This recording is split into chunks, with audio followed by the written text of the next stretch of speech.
Hello.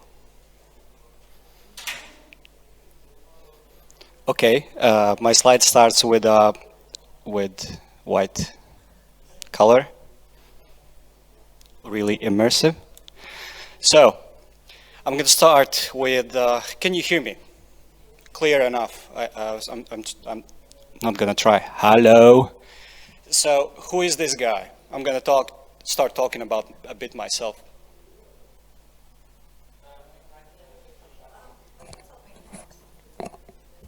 Is this better? I guess so. So, okay, who's this guy standing here? And so, my name is Girts Kesteris. I'm a Latvian guy. So, I have master's degree in VR. Weird, in Vidzeme University. Also, I am lecturing game development and VR at the same place, now for both bachelor's and master's. I have been doing that, I have been lecturing Unity game development stuff for, I don't know, it will be 7 years or so. Well, but it's not my main field. It's not my bread and butter. It's just, I would say, like a hobby of mine, and trying to get people do more game development or VR or something in 3D field to help people at that region to start their careers or trying to say, hey, this thing is possible. So another thing I'm doing, I'm an AR developer at UBT Networks. I am a contract developer. I'm not working there full-time anymore.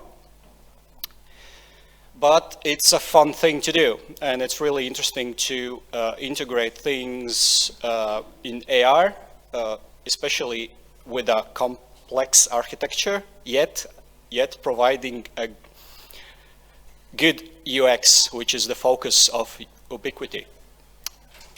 So, I'm also part of Game Dev Association, Latvian Game Developers Association. And this is an indie game company of mine. We released a thing called Gory Tale. It was, so what we wanted to create something. So why not a shooter? So the simplest thing ever, so we can finish it fast. And guess what? We didn't finish it fast. However, it was really fun to develop. It was, whether it was a financial success, I would say no, but we get all of our money back and plus some more. But of course, time is money as well. So, yeah, there will be some references to this game in VR context, but what I'm currently doing now, experimenting with stuff, like pushing buttons with heads and, I mean, a bunch of active ragdoll stuff. So this is a prototype of ours, but it's not going to look like that. So, so in short, I'm currently leading VR Game Dev Studio. I'm a lead developer and lead at the studio, and we are doing VR games for Quest exclusively. Yeah, that's me. So now we have gone to VR locomotion mechanics. So let's start. So one thing I love about VR is the interactivity. You can do things like you don't have you can do things more organically, naturally, like having a shotgun. You don't have to limit yourself to, for example, when you're doing a typical PC indie game or other game design, you need to think how you would load the shotgun, whether it will be animated, fully animated, would there be interaction, some sort of interaction with that shotgun, and whether, how would you work around your constraints? You have like a keyboard or a joystick or whatever, any other input device. How would you add that interactivity to your game? So, but you need to think about it and handle that. Like for each game, you can handle that differently, and you need to come up with clever mechanics how to do that. However, with VR, it's way easier to handle those things, like the interactivity part. You can do this, like in the slide. I hope you can see this stupid GIF, or it's GIF. I'm not going to go there. So, so in short, this is one of the things about, the best thing about VR, that you can have a shotgun, you can rotate the hell you want, you can point at yourself, at the others, at there, down, up, whatever, and like you have like full freedom how to do that. And also you have the options to like load shells and everything and all that stuff, so it's really fun. And but I'm not gonna talk about here. I'm not gonna talk about that here. This is not what this talk is about. So for me to begin, I need to clarify a few things. I'm going to be, in several slides, I'm going to be Captain Obvious here, but still I'm going to say things. So there are two types of VR, or I mean, two types of tracking, I would say. It's 3 degrees of freedom and 6 degrees of freedom. Continuing from this next slide onwards, I'm going to talk about 6 degrees of freedom, but I'm going to explain what the hell is this even. So the 3 degrees of freedom means that you either have an option to move something around or rotate around, meaning, so there was a device. There still is, it's discontinued. It's called Oculus. I forgot the name already. So the previous, before Quest, can somebody help? No, not Rift. Oculus Go. So it was a 3 degrees of freedom device. What you could do, you can use a chair, sit down and look around the world, meaning that it tracks rotation. But what you can't do, you can't move into a physical play space. For example, you have like a constraint on the one static spot. I think I need to stay here, but I like to move around when I'm talking. So imagine you have a device, you're confined to one spot, and all you can do is rotate your head around and look. It's more like a 360 video when you're talking about 3 degrees of freedom. Or the other version that's not so popular is you can move around, but you can't rotate. It's not something that you would want to try in VR, I guess. But again, the next thing is called 6 degrees of freedom, is that you can rotate your head and you can move around in some play space, right? And that is what Oculus Quest, Oculus Rift, I would say, and HTC Vive, Index, and all the modern VR devices are all about. And I'm going to talk about that. So what's the problem? This is a scene from Gory Tales sandbox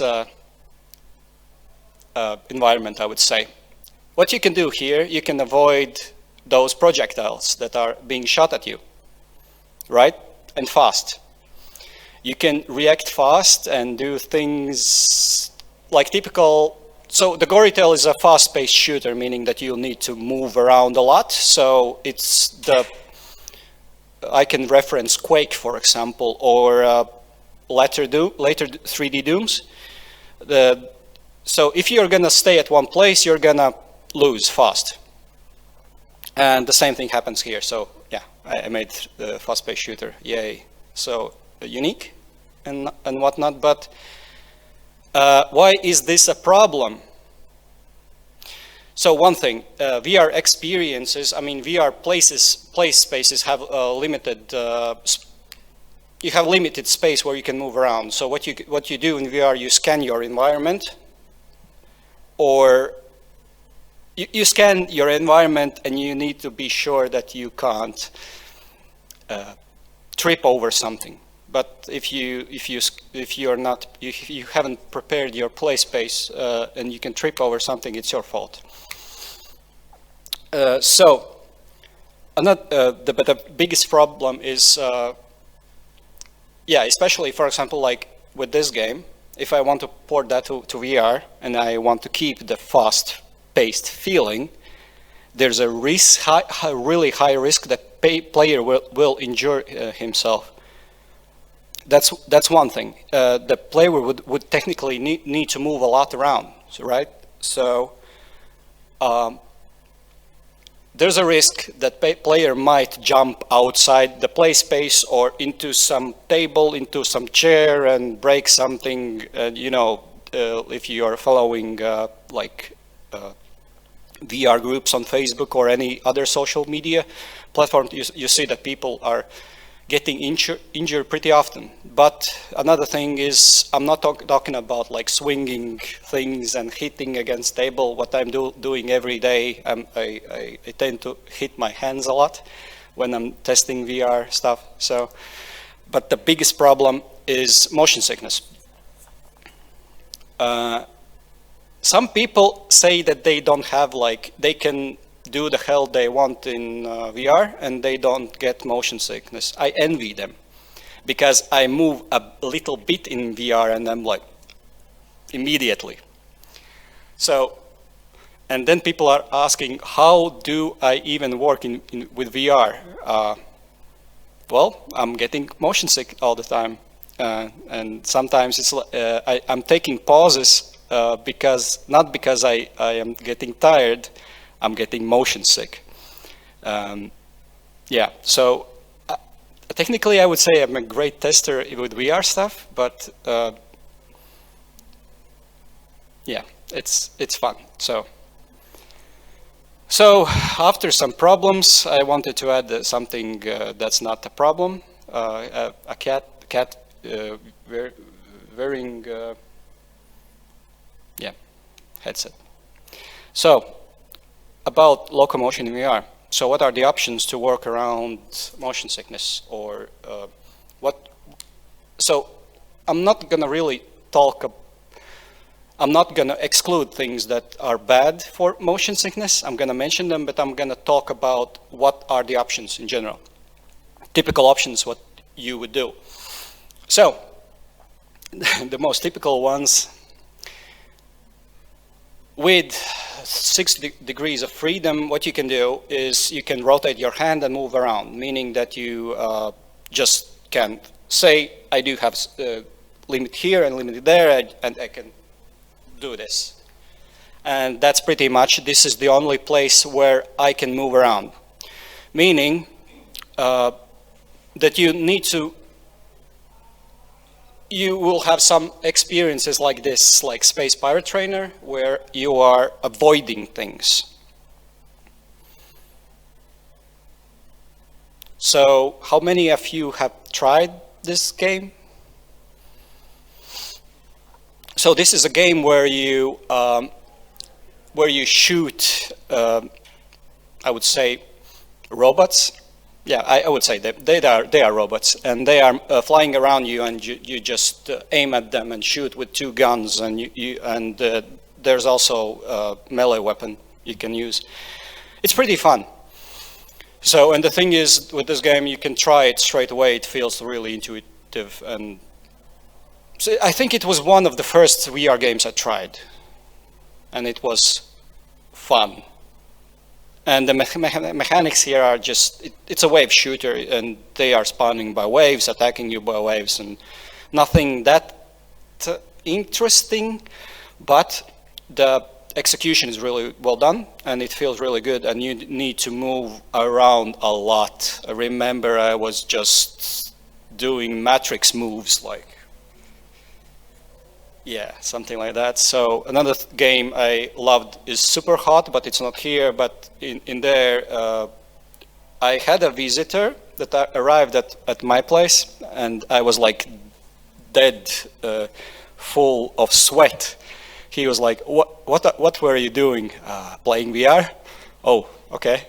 So I was like, my whole face was covered in sweat, so it's a bit of exercise, and those are both standing experiences, meaning that the emphasis is about you the game is built around that you stand on one place, move around in that confined play space, that's it. So it's easier to, so it's easier technically to implement. So, for example, one of my favorite games, one of my favorite shooters is Serious Sam, and they have VR game. And it's original Serious Sam is a fast-paced shooter. Like, they do have this thing a lot. You need to, like typical 90s, early 2000s FPS shooter, where you need to avoid things and look everywhere. So, and with this game, you are standing in one spot and defending against hordes of enemies. You're basically like, you're the tower in tower defense. So, the thing about standing, it works by default. When you do have like NYAARGH, it will work by default. You don't have like add special code or really any special configuration for it to work. So technically you can use Unity's default camera and move around. It will handle that as well.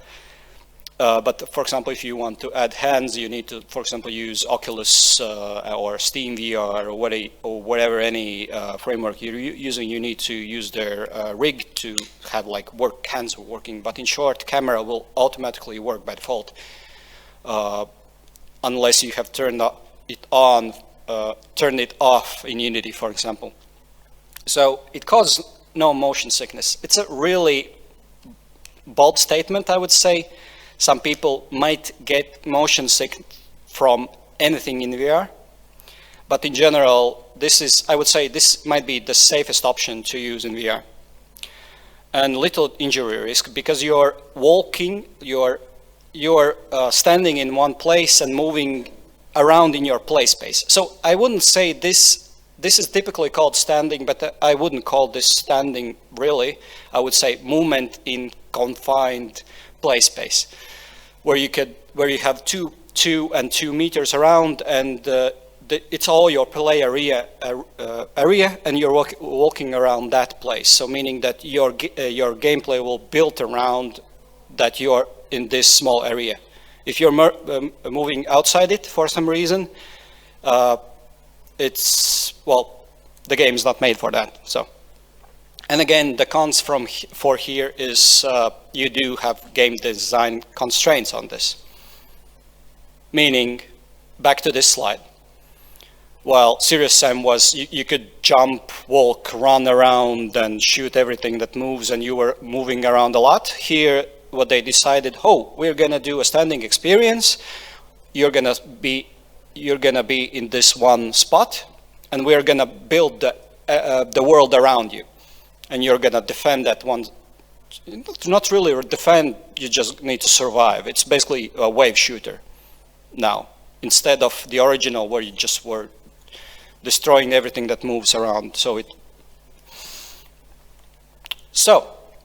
and one thing that might help with this is called one mechanic that's called recentering. That can a bit help in case of if you're using standing locomotion. sorry. This is a super hot game, their VR port. So what's happening initially, you can see that player is moving, and suddenly player moves to another spot, meaning that it's possible for you to recenter. So I'm standing right here, right, at this moment. What I do, so this is the world's origin. So I start the game here, or whatever, any VR experience. This is the 000 reference point. This is the center of the world right now, right? I play it, cool, and then I decide that, oh, I need to avoid some bullets. So I'm here. And while I'm standing there, what I can do, I can press button or wherever input binding do you have. You can recenter the world around, recenter. Okay, I'm pretty much setting this as my new center of world, meaning that I technically have moved in my play space, but the world is now updated to that spot. Meaning that it helps a bit to, for example, I find myself recentering a lot in standing experiences. At first I didn't do it. Later on, somehow I started using that. I use it. It's really helpful. And yeah. Especially if you, for example, have a cat that tends to walk around, and you need to, oh, he suddenly wants to be where I am. I need to test somewhere else, right? I move there, recenter, and continue doing the whatever, something I did do. And one thing about VR, I would say it's harmful for animals. You need to watch out a lot. I haven't harmed my cat yet. I hope I won't. But I have a friend of mine who did hit his dog accidentally, like really hard, and he had to make up to him for the rest of the week. Poor dog. So but what I have managed to hit my wife, door, desk, walls. My walls around me, they used to be colored in one color. Now it's not. I wonder when there will be this point when I will break my controllers finally, because well, for example, I do test the game, and sometimes I record it, and the one thing that I sometimes forget to do is now it's an option, but previously it wasn't option, but still I forgot what to do. I forgot to turn off the mic. I test the game, and then everything's fine, and at the end of the recording, what I do, I like smash my hand, and you can hear that in audio, and next thing I do is, ow! And it's like, oh no, my recording is ruined. The Family Guy thing about ruined, I can't remember which is the correct pronunciation, whatever. So back to recentering, yeah, it's a really good thing to use in standing experiences. The next locomotion mechanic is pretty popular. It's called point and teleport, or just teleportation. Yeah, well, this is a cool game. It's about hitting robots. So, but the thing is, with teleportation was really widely used and still is used, but especially one of the things, I mentioned about 3 degrees of freedom, right? What you could do is rotate your head around, but you can't move. Even if you move around, it won't do anything. So you have your chair, you sit in the chair, you use point and teleport to move to other positions and view your 360 video or your game. Basically, you point and teleport, and you're straight away on the spot.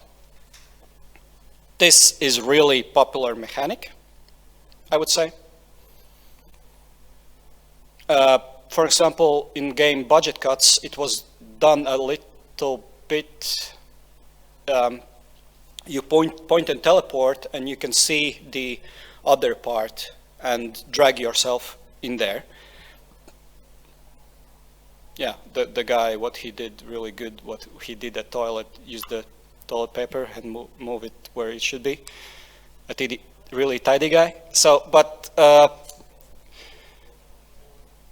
basically here in budget cuts, the teleportation is done a little bit differently. It's not like array, it's shot, it shoots a projectile, and then it renders it's a bit more Portal-y if somebody have played Portal.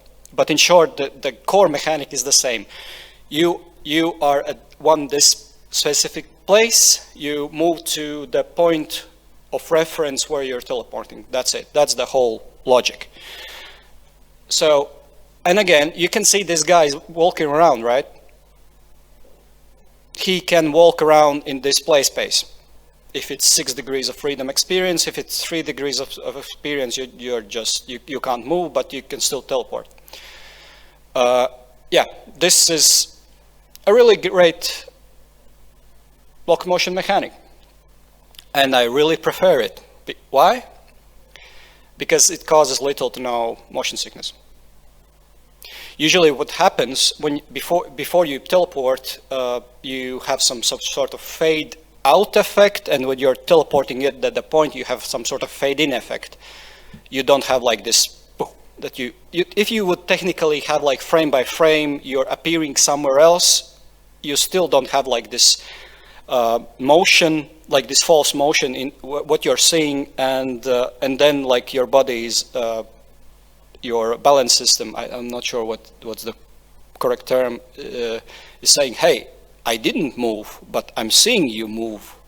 Oh, something is wrong, and your brain is like, what the hell is happening? And then you get motion sick.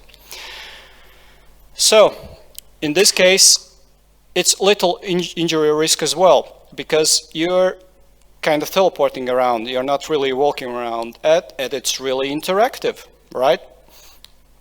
But the problem about this locomotion is it doesn't feel natural. You still need to say to user, oh, you need to use this one specific mechanic to move around, jump there, jump there. Those who have played VR games, they know what to do, but in short, it won't come organically for new players. You need to kind of say them, oh, you can use this to move around. And again, similarly as in standing experiences, this also has gameplay constraints, because you need to work around, but it has less constraints than in standing. You need to work around your game mechanics around that you're gonna point and teleport, right? So this is a really, I would say this is a good point and teleport is a really good mechanic, and it's really popular one if you're thinking about players who might, or users who might get motion sick like me. So back to this thing.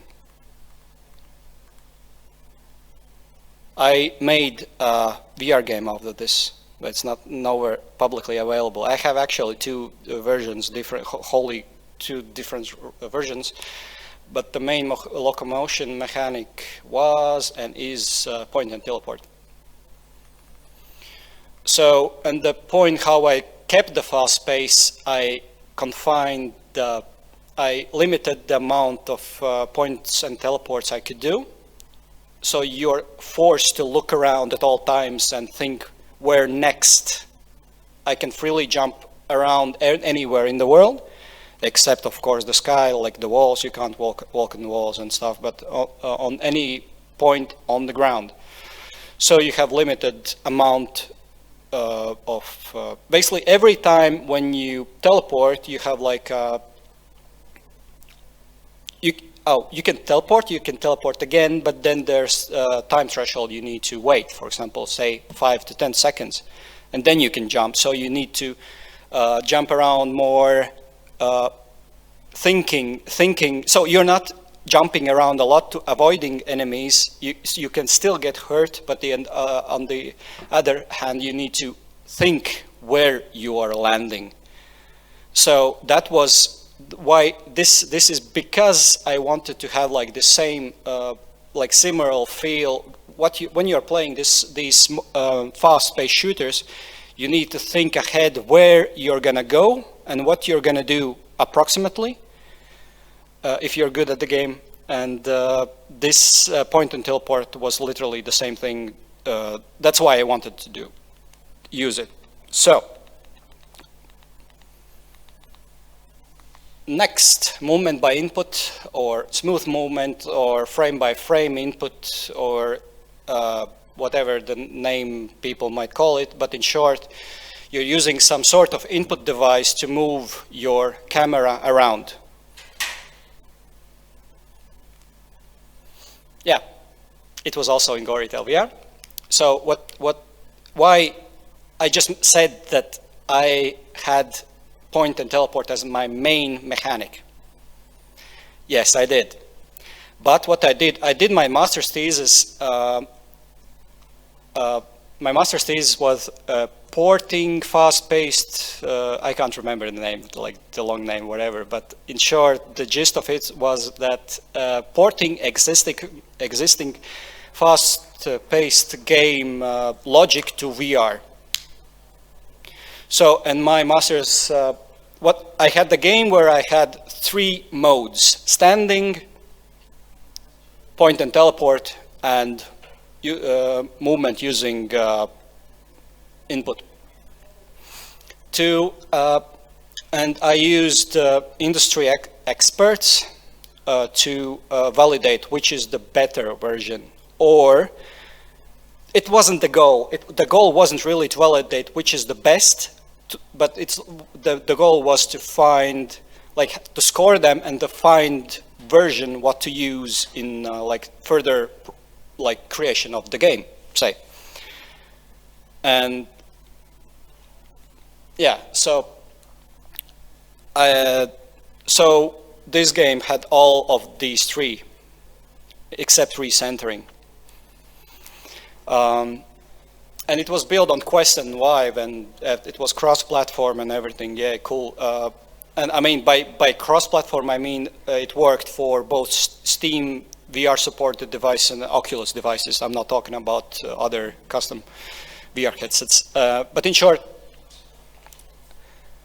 there's this game called Grapple Tournament. For those who have played Counter-Strike and using grapple mechanics, but the closest thing to this, I would say, is Unreal Tournament. This is I would say, one of my, a guy from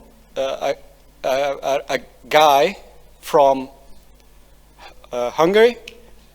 I hope I pronounced the country name correctly. He's an Unreal developer, and like he did create Zero Caliber and I can't remember the second name, like big VR titles, like one of the first shooters in VR. And this is his latest game.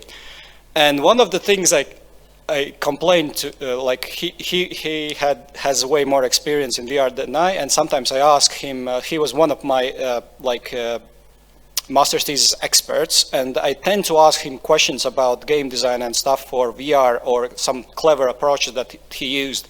And one thing I don't want to use is this. I don't want to play this game. I have this game, I bought it. Why? Because I want to support fellow game developer.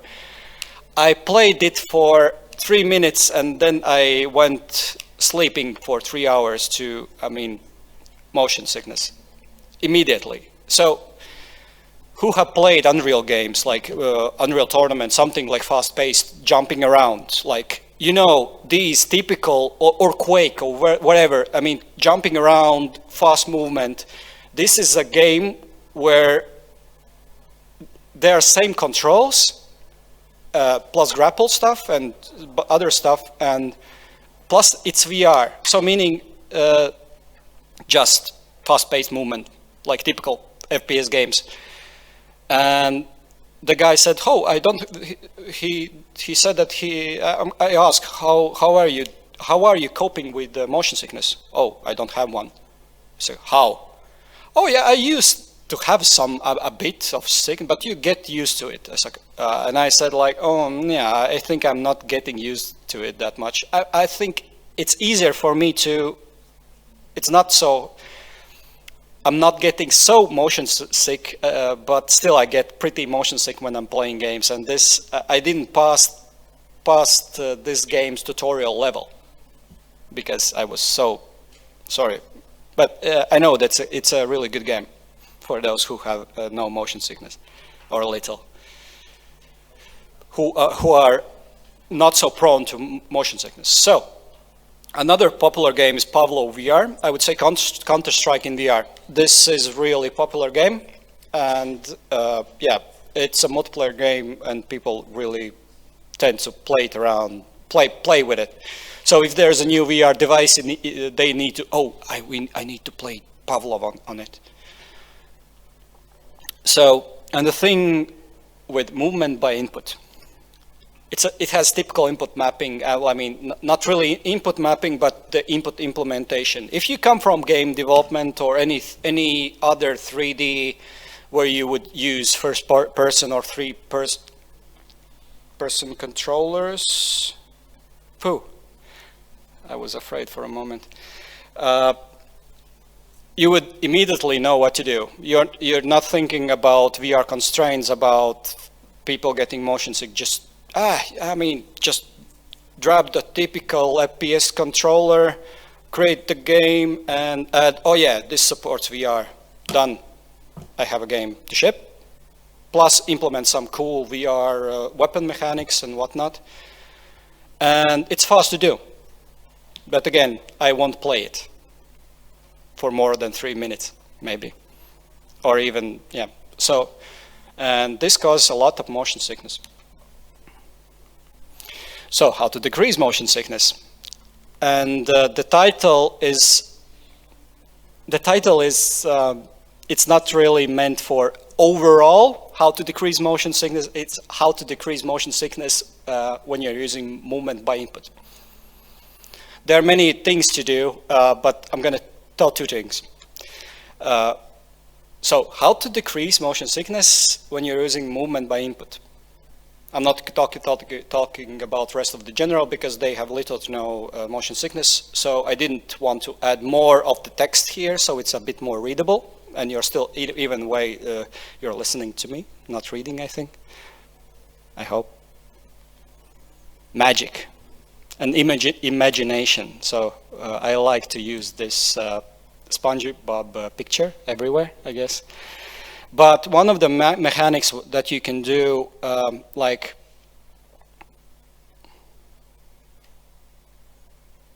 are you seeing what's happening while the player is moving? The edges are blurred. While you are currently seeing this is a GIF taken from Unity's game view, meaning that you have like one screen. I didn't record how it looks from each separate eye, but what you need to do, you need to shadow blur the edges. Here I have them. They look quite aggressive here, but when you're looking this in the headset, they are way less. So what's happening? Okay, magic as well maybe, but so for each eye separately, when you're rendering things in VR, you have option to render everything with one camera, meaning that one camera's image result will be replicated on both eyes. However, you have an option to render each eye separately, and then what you can do, you can apply for each eye separately while moving, while there's motion. You can add at each side of the eye, you can add like shadow blur edges, meaning it will help a bit to decrease motion sickness. And the question whether I got good results. Whether I can say with with research papers, everything, whether it helps, I'm not sure. No, not really, but it helped me a lot. And I heard that people were talking that this helps, and some industry experts did say that this really helps, and it did help me. However, I can't reference research papers in this case. I think I can find few, but this wasn't the thing I referenced in. I wrote that yes, this helped, but I didn't use research paper references in my master's thesis, for example, for this case, because VR is pretty experimental thing, and there are a bunch of things that you can do. So don't think that I know all. I don't. So if you have something, say, oh yeah, I use this one clever mechanic. Oh, I'm all ears. So, but in short, sorry.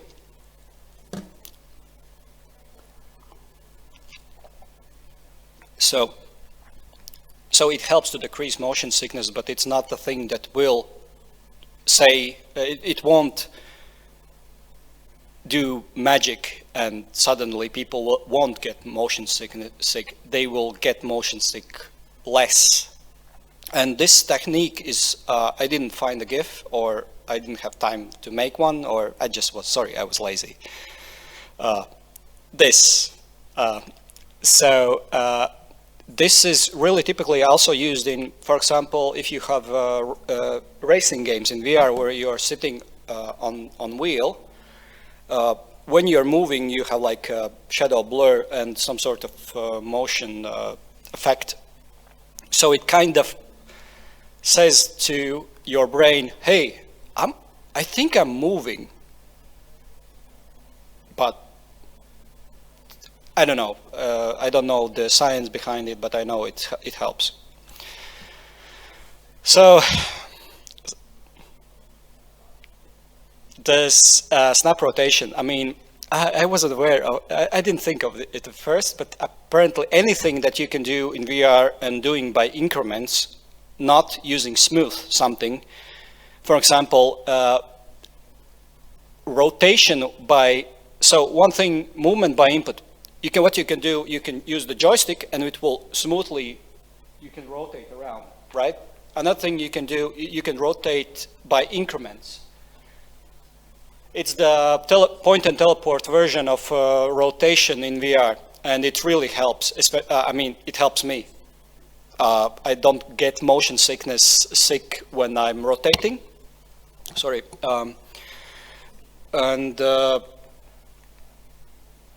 Yeah.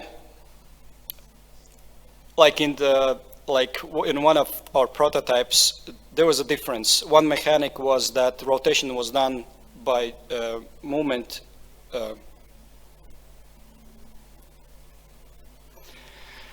By movement, like smooth rotation. Another one was doing by increments. I'm still preferring this one because I'm not getting motion sickness, but of course with movement I'm getting. So, and finally. So this was all of typical motion mechanics, locomotion mechanics. There's a bonus mechanic. This guy, clever. So actually, the thing that I wanted to say is called redirected walking. Have I tried to implement this in real life? Kind of, but not really. But have I tried it in a real game, in a real scenario? No, but I have tried it in like Unity sandbox, and it kind of works. Have I tried it in a game? Yes, I have, and I'm gonna get to that later on. But whether I want to build a commercial game out of this, no. Would I use that in more like arcadey? If you have specially prepared environments for your VR experience, I would consider it, but not for something I would publish publicly for, say, Steam or Oculus Store. I wouldn't use this thing. but it exists. So how it looks like in real life. You have a confined play space. You technically think that you're walking straight, right? But actually you're walking in circles. So so in short, what happens is in the world you're seeing straight, and basically on real time it checks. So the problem with this experience is you need to know exactly what the area is, and it will work only if you have like a large enough space. So this is one way how to handle walking simulators in VR, in play space where you're pretty sure that everything is cleared out, and you will have this area where you can walk around. And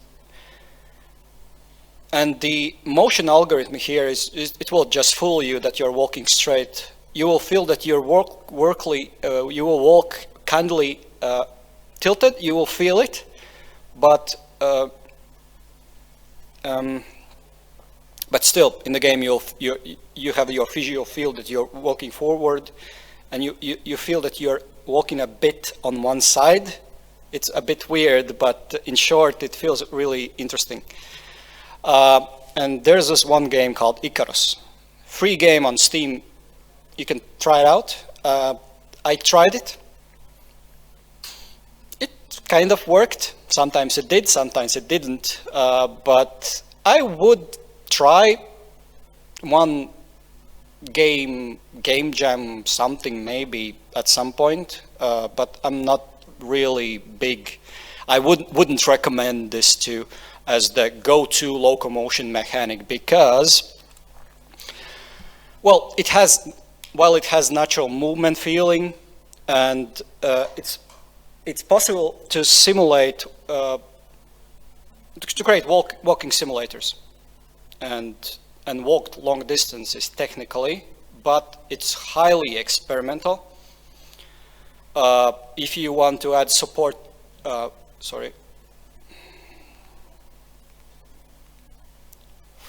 again, sorry, misclicked again.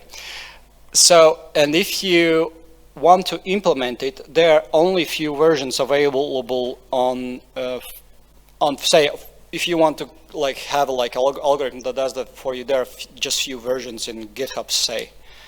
But another thing is, it's not that popular, and you might have problems to port it to several devices.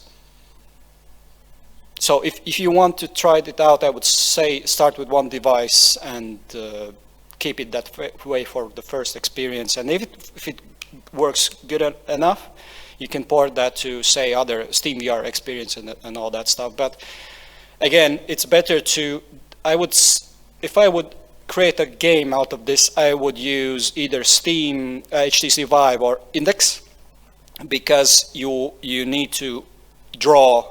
You have mostly, and in arcade environment, you have where you can set predefined 2 meters or 4 and 4 meters, whatever.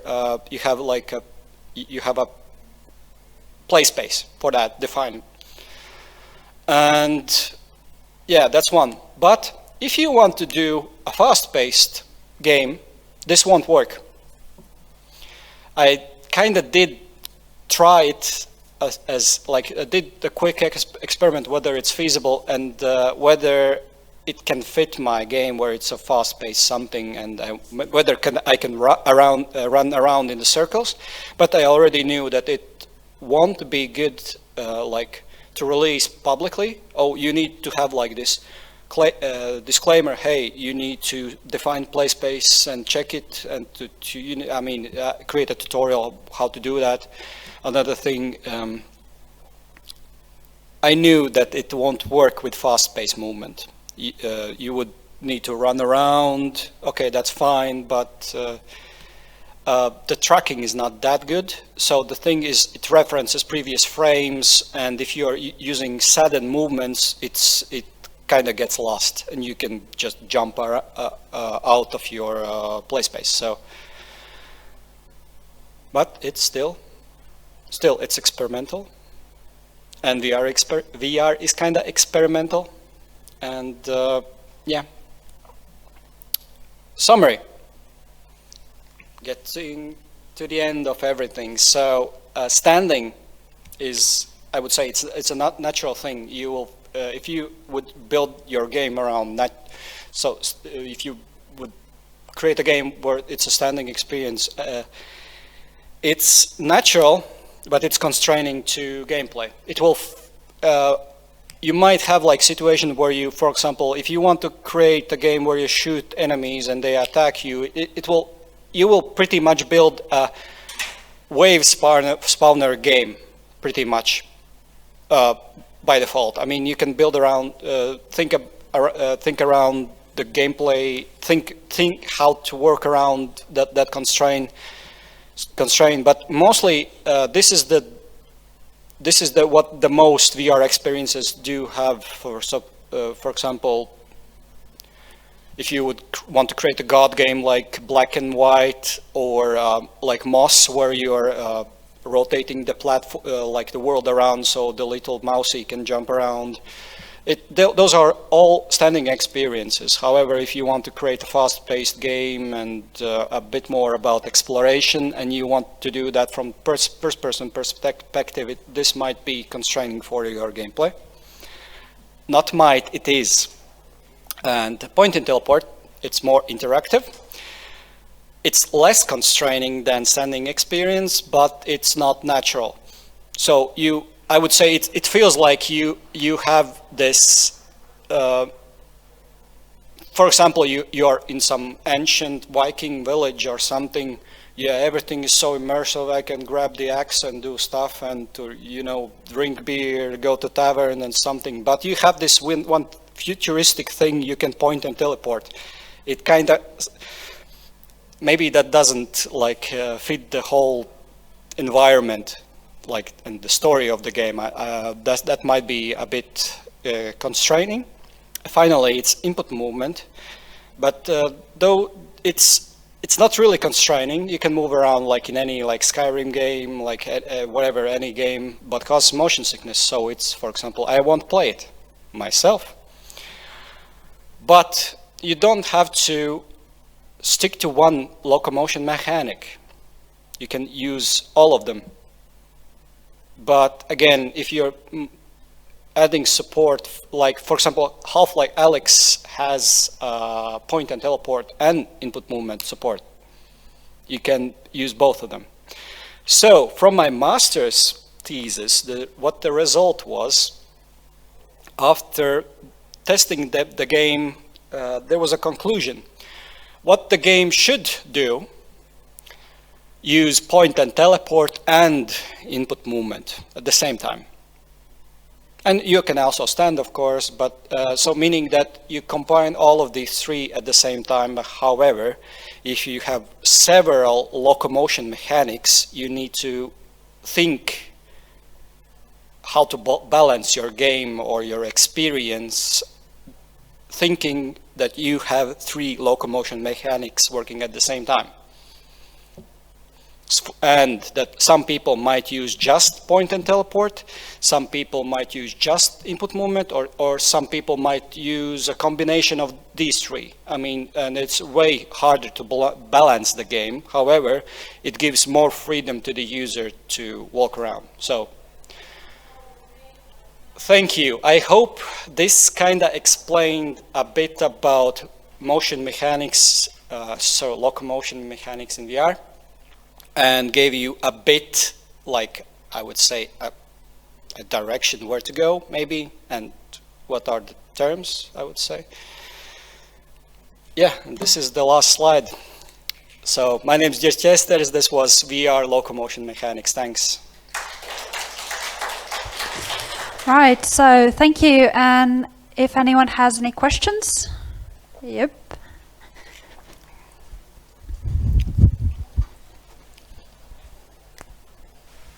Hi, Girts. I was wondering where looking into like movement by gesture mechanics. Have you played Creed on Oculus Quest? Creed? Yeah. No, I haven't. But Yeah. but can you just show what? Yeah, it's just simply when you have to move your arms, and it's kind of like movement by input, but it gives you some kind of like motion to your body.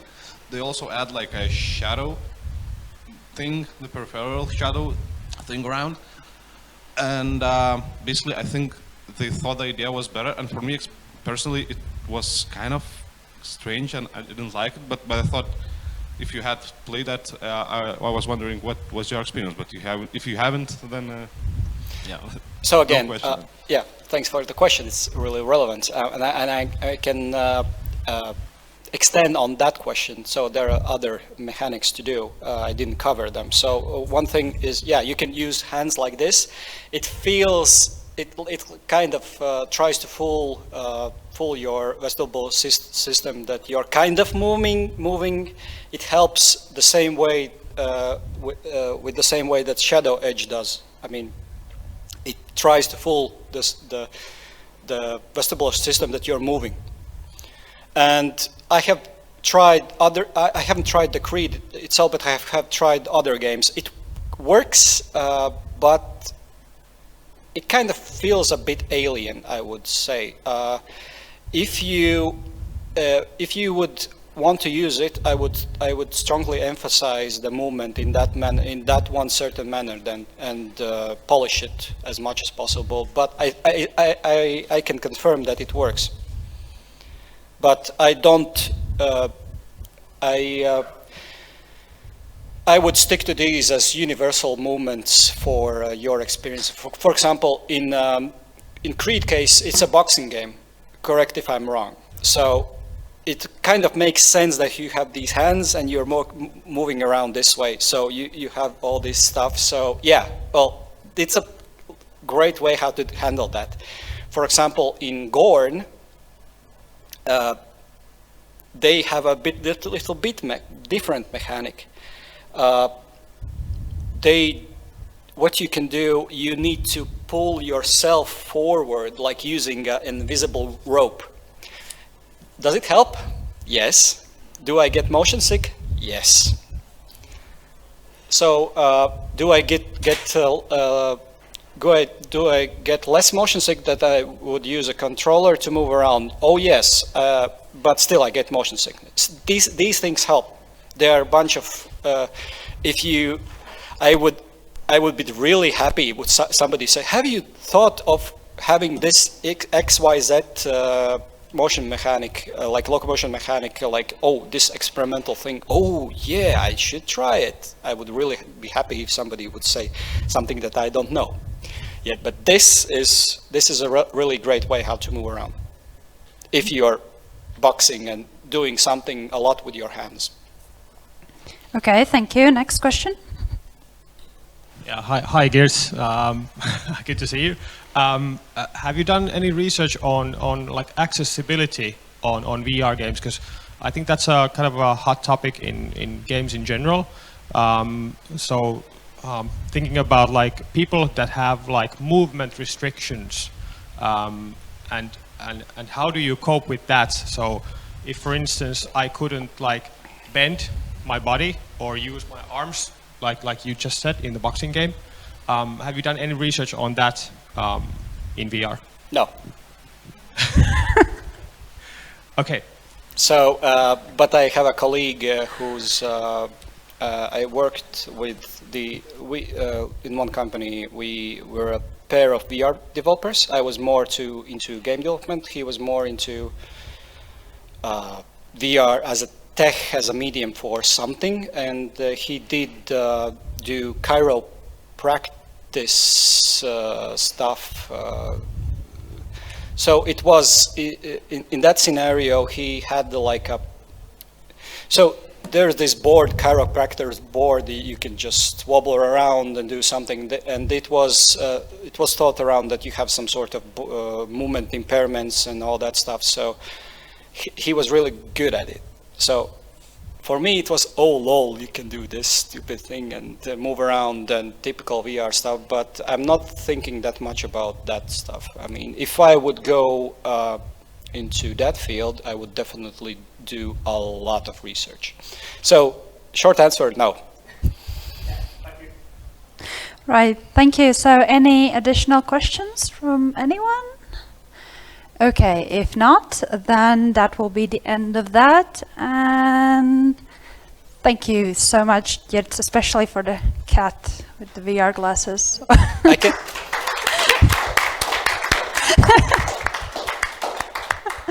So I'm gonna hang around today. If you want to meet me, I'm gonna walk around, wander around, and whatever. Thank you.